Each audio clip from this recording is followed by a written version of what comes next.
In this lesson, you'll learn how to use the Appointment Touch tip and update an appointment status. From the Operations menu, select Appointments. When you select an appointment, this will open the Appointment Touch tip.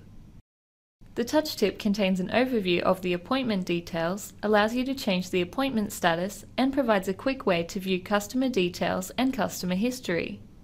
To view the customer's details, simply click on their name. From here, you can view and edit their details. Select the Appointments icon to return to the appointment book. You can also use the Appointment Touch tip to access customer history. To do this, select the appointment, press More. Then select Customer History. When you're finished viewing their history, select the Appointments icon to return to the appointment book.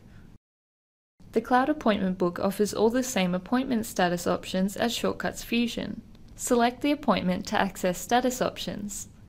The next predicted status option for the selected appointment will be shown here. All the other appointment status options can be found by pressing the More button. Now that you know how to use the Appointment Touch tip and update an appointment status, you can quickly access customer details and history and track the progress of your appointments.